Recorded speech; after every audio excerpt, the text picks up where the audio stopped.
going to these youth services, I met some other people who went to other youth services. They invited me to Young Men for Christ and other things that were going on in South Carolina.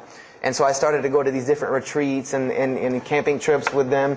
And so that is when I would say that I started to become a Christian out of will. I became a Christian because I wanted to, not because it was something I was dragged to do. I started to actually want to be Christian. This is something I wanted to do. I made my own choice and my own decision to do it.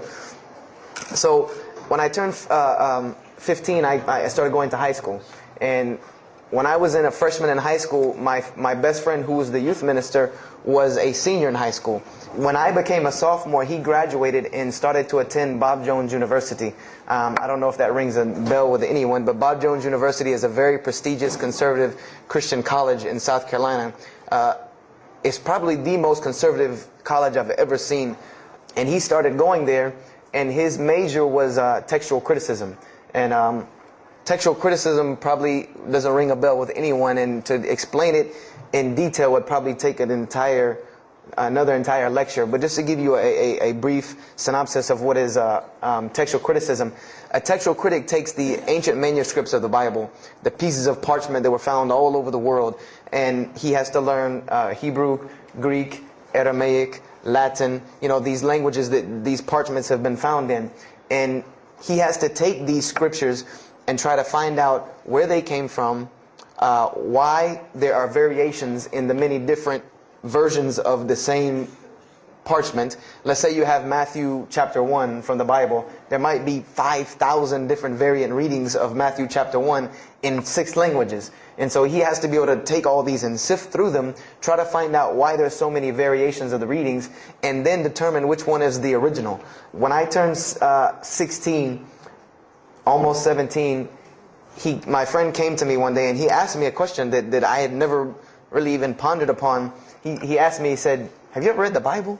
And I said, no, in church. I mean, yeah, we've all read the Bible in church. Your parents make you open it up and look at it. And at the Bible studies I went to, Young Men for Christ, we did have Bible studies, and we'd read a few passages and talk for 2 hours about those few passages. But he's like, no, have you ever read it? Like you read a book beginning to end. I said, no, I don't know anybody that's read, nobody that I knew had ever read it, beginning Genesis 1 to the end. He said, but this is the inerrant word of God, as we are taught. This is our instructions on earth. Why haven't we read it? Why have we not read this book? And I said, that's a very good question. And let's read the Bible and let's see what God says to us. Because this is the inerrant word of God, inspired to men for instructions for us. So let us see what God says to us. If God can talk to the preacher through this book, why can't he talk to me? I said, you're right. I said, that's very good. I had a lot of time on my hands. I wasn't really allowed to do much anyway after school. So I said, why not? Let's read the Bible. But I was surprisingly and astonishingly shocked by some of the stories that I read about these same people that I learned about in Sunday school. Just for instance, and this is a big testament to why Allah kept sending us prophets and why Islam was sent as a complete and perfected deen with the Quran. If you read about Noah in the Bible, there is the story about Noah saving humanity from the flood with an ark and all of that. There is this in the Bible. There's another aspect to the story of Noah that not many people know about unless they actually take time to open a Bible. This will not be preached from any pulpit anywhere. Is that the Bible says that Noah was an alcoholic. This is the Bible's portrayal of Noah, or Nuh alayhi salam, that he was an alcoholic, that he was a drunkard. This is the word used in the Bible, that he was a man given to alcohol. Another very twisted story in the Bible about Lot and his daughters. There's a story of Lot and his daughters in the Bible that says his daughters got him drunk one night and seduced him and committed incest with him. A'udhu billah. This is the Bible. This is one of the Bible portrayals of the prophets of God. But there is one story about David in the Bible that shocked me to my core. And it's a story about 3 people. There's 3 people in this drama. David, Bathsheba, and Uriah. And it says that David saw this woman named Bathsheba. And she was one of the most beautiful women of her time. And she happened to be married to one of the commanders of his army named Uriah. But David on this day decided that he was not able to resist his temptation to be with this woman Bathsheba, so he did. and he committed adultery with her. And knowing that he did this, the way that he decided to cover it up was he sent a letter to the generals of his army saying that when the battle was fierce, for everyone to pull back and abandon Uriah so that he would be killed, and when he dies, then he could have Bathsheba, no harm, no foul. This is when I really caught myself and said, hold on now. Something's wrong here. Something's got to give. I said, because to me, God's prophets in my mind were people of example. People who I could follow as an example. Someone who was supposed to be the best of us so that we could follow them and emulate them. And they're turning out to be worse than some of the people that you see on America's Most Wanted. I started asking questions. This is the one thing you do not do in Christianity, is you don't ask questions, especially not about issues like this. So I went to my pastor and I started asking questions. You know, what's going on here? You know, pastor, there's a very bad recurring habit about these men in the Bible. What is the deal here? And I remember he told me the same thing that almost every pastor or every evangelist or anyone I talked to about this, same answer, almost like it was programmed. They would put their hand on my shoulder and say, Brother Joshua, don't let a little bit of knowledge wreck your faith. Because you're not justified by knowledge, you're justified by faith. And they would quote me verses like, lean not on understanding, you know, Paul's, we're justified by faith in Jesus Christ. You know, they would quote this whole line of thing to me like it was already pre-programmed, that they programmed in pastor school that people are going to ask you questions and here's the answer. So, you know, I said to myself, you know, I don't know, pastor, you know, this just seems kind of odd. He said, let me tell you something. What you're reading is the Old Testament referring to God's covenant with the children of Israel. And they were a different people, a very stubborn, crazy people. So why don't you move on to the New Testament? In the New Testament, you'll find the new covenant that we're under with Jesus Christ, and I promise you things will change and be better. I said, okay, perfect. So I went ahead and finished and got to Malachi and then started with the New Testament. But there were a few things that I had learned from the Old Testament that I wanted to keep in mind when I started to read the New Testament. I learned, number one, that God was one in a unique sense. This is what I learned from the Old Testament, that God was one in a singular, unique sense. This is over and over and over and over very clearly in the Bible. God's nature is one. This is so clear through the Old Testament. And that He was very jealous about His worship.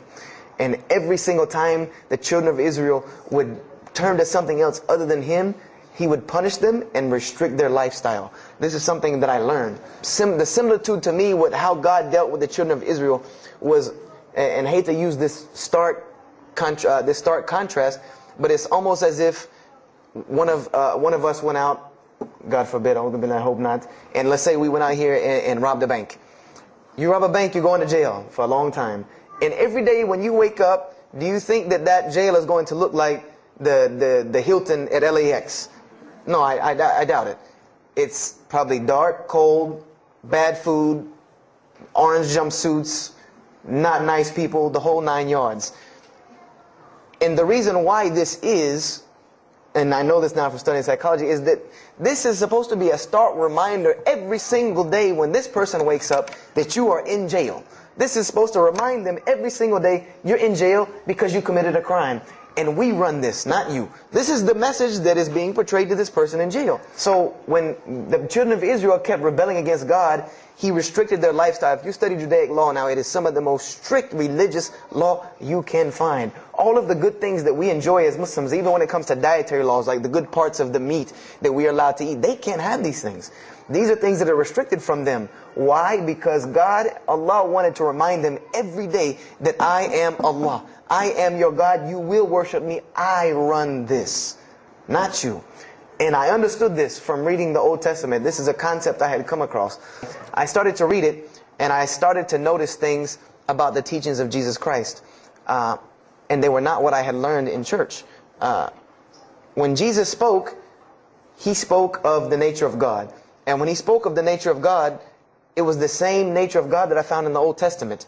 Jesus said many times that God is one. God is unique. He would even quote from the Hebrew Scriptures. Hear, O Israel, the Lord your God is but one. He was asked the greatest commandment. He said the greatest commandment, and every Muslim should understand these two concepts. This should be nothing new to you. the greatest commandment is to love the Lord your God with all your heart, with all your might, with all your strength, and then to love your neighbor as you love yourself. He said the rest hang on these two, which we know in Islam we have rights of the Creator and rights of the creation. So this was the concept that he was teaching. And he even said in 1 John 5:17, and this was more clear to me than anything else can be, this is life eternal, that they may know you, the only true God, and Jesus Christ whom you have sent. And when you look at that in the Greek and the Aramaic, it is almost exactly to a T of La ilaha illallah Muhammadur Rasulullah. Now that I know Arabic and have understood that, very same similar statements. And I also found that Jesus taught salvation. But his salvation that he taught was obeying God and following the commandments. This was his mode of salvation. One man asked him, "Good master, tell me how I can inherit the eternal life." He said, "Follow the commandments." There was another thing that I noticed from the Old Testament, and this is a beautiful lesson to Muslims, because you're asked this all the time, especially when it comes to da'wah. And I never put two and two together until I learned Islam and then read the Bible one more time. Is I wanted to know why the Jews wanted to crucify Jesus so bad. Why so bad? They could have just mobbed him anywhere and killed him on the street. He didn't. So I went back and studied the Old Testament and Judaic law, and I realized that people who were crucified, that was considered a curse upon them. You had to do something pretty serious to get crucifixion, because it was considered a curse from God. It was part of their law that when someone is crucified, that person is cursed. So wherever they buried these criminals, like in the graveyards in Israel, in Jerusalem, in Palestine, where they buried these criminals that were crucified, this was considered cursed ground. This was considered ground that you didn't go on, and you did nothing here, because these people are cursed by God. So I started to put two and two together. That it's not that they wanted to kill Jesus, because they could have just killed him. They wanted to disprove who he was.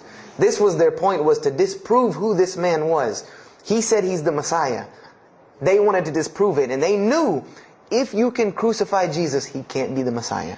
He cannot be our Messiah if you can crucify him. And even if he is, if we can still force our crucifixion on him, then that'll detriment his message. So they understood this and knew this, and this is why they wanted to crucify him. And this is exactly why Allah saved him from it. Because everyone asked you, why did Allah save him from the crucifixion? And started to read the writings of Paul the Apostle. And things went from this to this.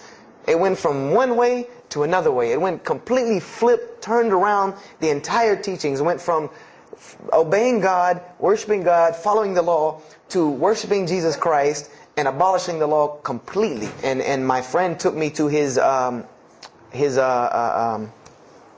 textual critic teacher, his professor.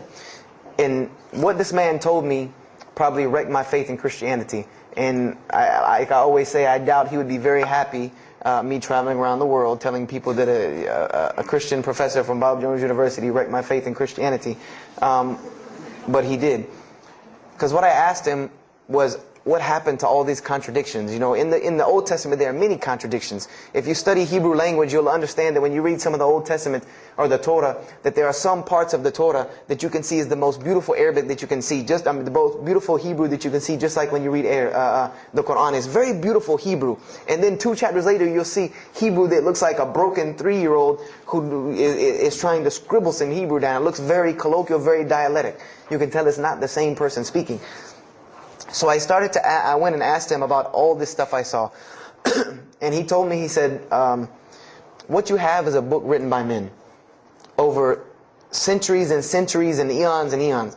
And he says, and this book started as an original that was copied and copied and copied, and somebody added a mistake, and somebody came behind him and corrected that mistake and added 2 of his own. Someone came and copied it and skipped a line and added a line where it wasn't supposed to be.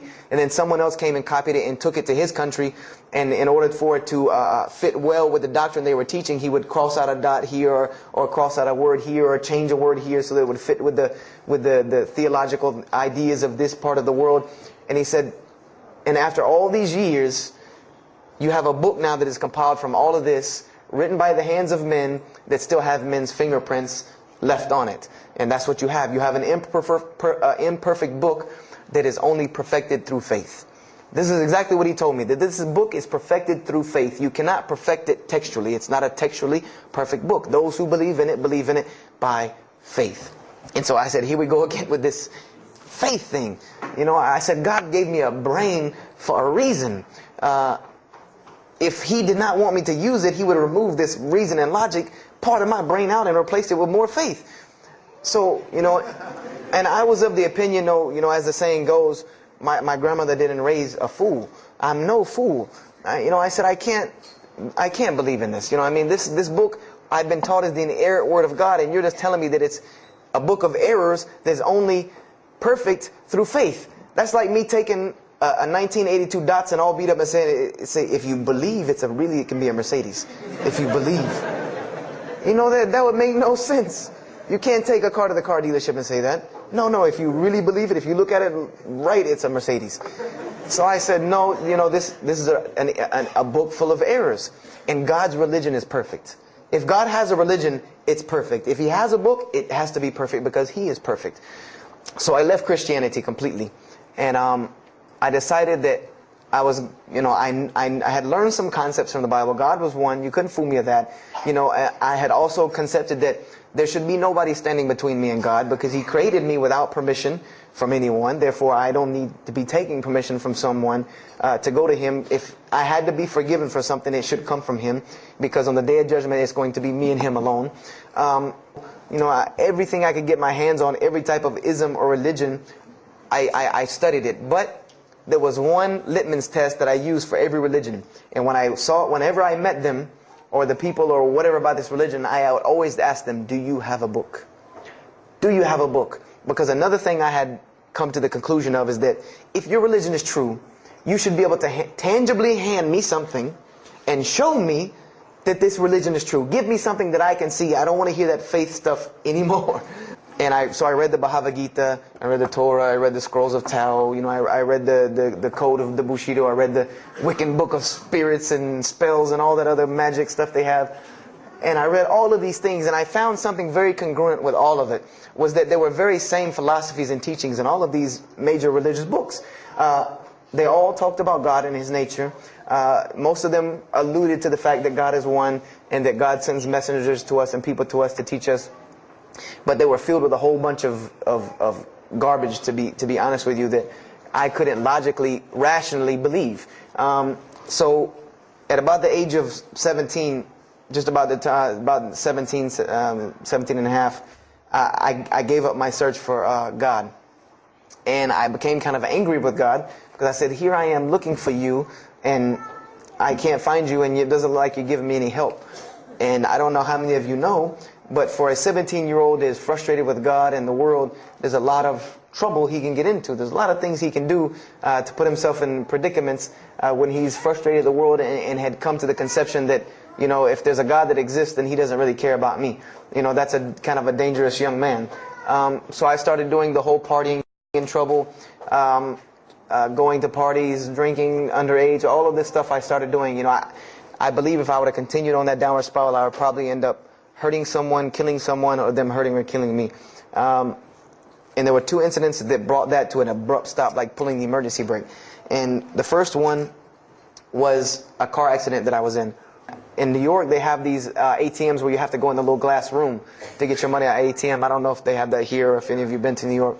Now, alhamdulillah, you have to put your bank card in to go in there. But in 97, it was not like this. You went in, and it was almost like the game Mousetrap, because you go in, take out your money, criminal comes right in behind you. There's nowhere for you to go. You know, there's nowhere to run.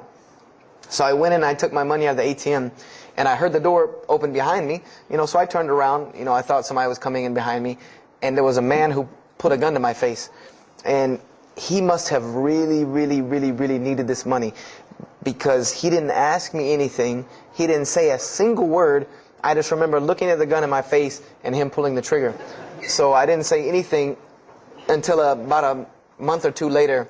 You know, I kept having nightmares about this same incident. I kept having night terrors from this incident. And so I told my grandmother about it. And she told me the same thing that the officer had told me. She said, you know, you have to realize that God has a purpose for your life. You're here for a reason. People don't go through the things that you've been through and still walking on this earth without a reason, and you're pushing the limit. This is what she told me. You're pushing the limit, really. God has something for you, and he wants you to get it, but you're pushing it. And she didn't tell me to go back to Christianity and study my Bible. The only thing she told me was that God hasn't gone anywhere. You just have not looked in the right place yet. And so I decided to put myself back together. You know, the car wreck, the gun thing, the getting arrested for fighting, like all of that, like really made me stop really quick and think, you know, that I need to get my stuff together. So I became an agnostic, someone who I believed in God with no form of religion. I prayed to God on the floor on my hands and knees, because this is how all the books of God, this is how the Bible, the Torah, the New Testament, the Bhagavad Gita, all of these scriptures that I ever read, they said that this is how the men of God prayed. And it was during this time that I did read one book about Islam in the public library, because I had never heard of Islam ever. But I remember I was looking in the religious section in the library at school, and there was a book about Islam, and or it was in the library, the public library, and I remember it was some title like "Why I'm Not a Muslim" or some, you know, one of these titles that was propagandistic against Islam, but I had no idea. So I just took the book and I read it, and I remember it said that Muslims, M-O-S-L-E-M-S, and any of you knowing Arabic knows that's a very derogatory word. A Muslim is someone who oppresses someone else. That's a very quick sleight of the pen that was used in the past for a very real purpose. It said that Muslims were people who worshipped a moon god named Allah, who lived in a box in the desert in Saudi Arabia, and they were oppressive to women. I remember there was a whole chapter about how they could have 4 wives and as many as they want, actually, because they could marry 2, divorce 1, get 3 more. You know, this whole, you know, and it said that, you know, I remember the one thing that really caught my attention was the whole chapter on jihad, where it said that Muslims were allowed to kill non-Muslims at any time, at any place, without discretion, and it was an honorable act, and not only would they go to heaven for it, but they would get 70 virgins on the way. You know, so I closed the book on Islam, put it back on the shelf, and marked off Islam off my little list of religions, and said thanks but no thanks, and if I ever see a Muslim, I am out. And I said I'm pretty safe in Greenville, South Carolina. I had never seen a Muslim ever. So I said, you know, I don't have to worry about running into no Muslims, thank God. We were at his house, and we were debating something about religion. I forget what even the topic was, but you know, you have 2 teenagers thinking they know everything. And I was trying to explain something to him about the Bible. And that guy came in and was listening. He said, have you ever heard of Islam? I said, yes, I've heard all about Islam. He was like, okay, so what do you think of it? I said, what do you mean what I think of it? That's probably the worst religion I've ever seen on the face of the planet. He's like, why? And he's like, but I'm a Muslim. I was like, man, stop playing. You know, like, you're an African American. You know, he's like, so? I'm like, the book said you guys were Arab. All the Muslims were Arabs. He was like, what else did you read in the book? And I told him, he was like, man, what have you been reading? He's like, you need to go to the mosque for Jummah. He's like, he told me, he said, I'm not a good Muslim. This is what he said to me. He said, I'm not a good Muslim. I'm not even going to try to front and say I'm a good Muslim. He said, but I can guide you to some people that can tell you the real truth about Islam, because he knew about my story about wanting to find religion. And he said, you need to go to the mosque for Jummah. And I said, what's Jummah? He said, it's just like church with no chairs. So I'm not going, I'm waiting, and I'm standing outside sitting on the church steps, and the Imam pulls up and parks right in front of me, who I had no idea he was the Imam. But he got out and he asked me, you know, am I waiting for someone, this, that, and the other? And I explained to him. He said, oh yeah, we know this brother. You don't see him that much, but we know who he is. You know, he said, I'm glad you came. You know, he was a very, very nice, gentle young man.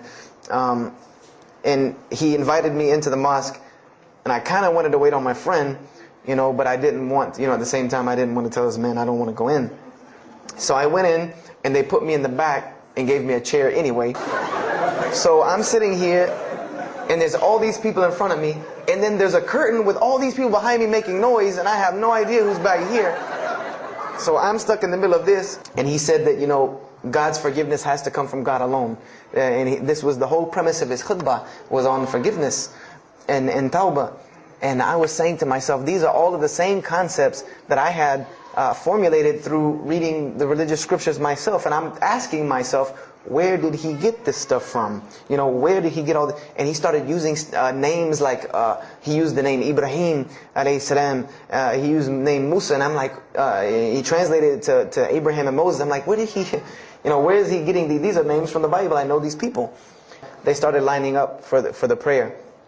And I got apprehensive because everybody's getting up in front of me and blocking my exit from the door. And so I guess one guy in the back saw me, and because I had to move back a little bit, he said, we're about to pray. And I said, pray to who? And he said, to God. I said, which one? And he said, the one that created the heavens and earth. You know, the same one that's in the Bible, you know, the only creator of the heavens and earth, the only God. I said, yes, I know him. And so the Imam started to pray, and when he recited the Quran, I know it sounded very intriguing. I had no idea what it was. But then when I saw Muslims bow and prostrate on the floor, verses and verses of every religious book that I had ever read started ringing off in my head, that this was the way men of God prayed. And the first thing that I could think of in my mind was, this is worship. That's what I said to myself. This is not prayer, because prayers are asking God for something. These people are worshiping God. So I said to myself that you've written this religion off way too easily. I thought I was a much more open-minded person than that, and I was ashamed of myself. So I went to the Imam after Jummah. You know, he talked to me, and I would have to say that I was probably a little bit rude with him.